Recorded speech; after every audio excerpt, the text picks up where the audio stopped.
Station tonight at 10.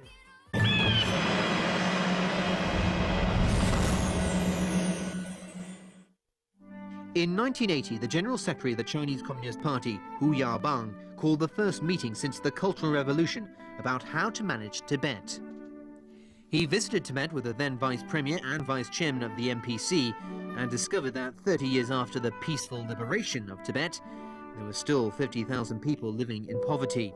People were begging for food. Hu was very sorry. He shed tears and asked whether the 50 to 60 million yuan of financial assistance Beijing poured into Tibet each year had been thrown into the Yarlung Zhongpo River. Before Hu Yaobang left Tibet, he announced to the party, government and military leaders of Tibet 6 new policies, which promised tax exemptions, more autonomy and the withdrawal of Han cadres. Hu's move shocked Tibetans both locally and abroad and had significant influence on the development of Tibet. The tax exemptions applied to agricultural production and animal husbandry. More autonomy meant that restrictions on the local economy were relaxed. National policies that did not fit in with the practical needs of the region were not implemented. At that time, there were around 120,000 Han Chinese in Tibet. Most of them had gone to work in the impoverished parts of Tibet in response to the government's call for help in developing the region. Hu Yaobang said, "We have been here for 30 years. We have completed our historic mission." It was originally planned that 90,000 Han Chinese were going to leave, but because their withdrawal would impact the day-to-day production in Tibet, only 50,000 withdrew. From then on, more Tibetans were promoted to higher positions. However, Hu's policy caused a lot of controversy within the Communist Party. In 1987, he was removed from office because of his failure in stopping the bourgeoisie liberalization. On the day marking the exile of the Dalai Lama in March of the same year, there were demonstrations in the streets of Lhasa. More incidents of unrest took place. In March 1989, the State Council declared a military curfew in Lhasa, which lasted for 419 days. At that time, CCTV aired footage showing the then party secretary of Tibet, Hu Jintao, and military officers working together to restore a burnt temple. Deng Xiaoping commended the way Hu Jintao stabilized the situation in Tibet. This laid the foundation for Hu's rise to party leader years later. On the 28th of January 1989, the 10th Panchen Lama died in the Tashi Lumpur monastery. Deng Xiaoping invited the Dalai Lama to attend the funeral. The Dalai Lama did not go. Around the same time, the Dalai Lama declared a boy incarnate from abroad as the next Panchen Lama. The central government strongly opposed the appointment. Through the system of lot drawing from the Golden Urn, the central government confirmed another boy incarnate as the 11th Panchen Lama. A year later, the issue of the Panchen twins had not been resolved. The 15-year-old 17th living Buddha, Garmaba, fled from Supu Monastery. He was Tibet's number 3 spiritual leader after the Dalai and Panchen. He was confirmed the boy incarnate by both the central government and the Dalai Lama. 應該背景都係美國嗰個中央情報局，因為佢嗰個聖徒都係中國大陸比較多啲，佢更加喺嗰啲聖徒當中有地位，所以嗰個中情局呢就更加希望控制佢咯，就通過外國一個記者唔知邊個入去見佢。 就同佢講，佢個法寶啊、寶藏啊，呢個係邊個攞到呢？你先可以個確認你嘅身份啊。 The situation in Tibet was becoming more unstable.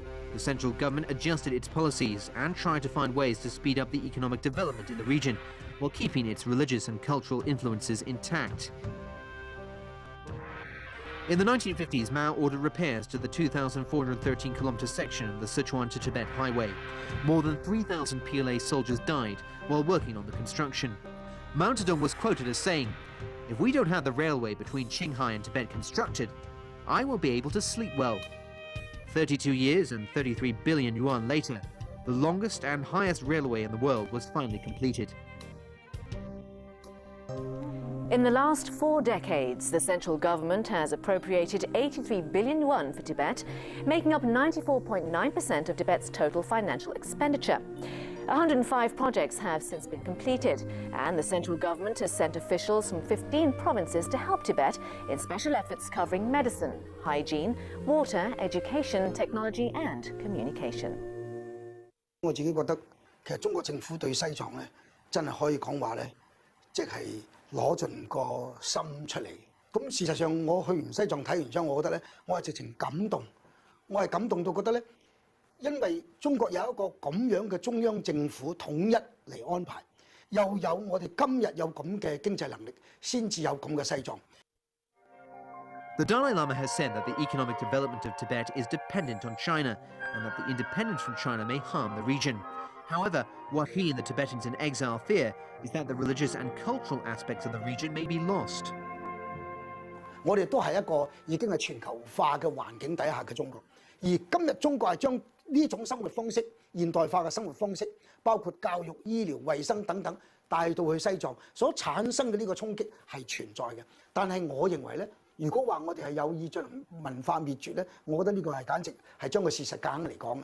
西藏人賺100塊錢啊，他90塊錢可能獻給寺院，10塊錢他自己用，沒有錯，這是西藏人的一個生活方式，是一種觀念，是一種文化。我們當然不否認西藏人這個需要物質的生活，但是你要讓他選擇物質跟精神的話，我們更肯定的一定會選精神的。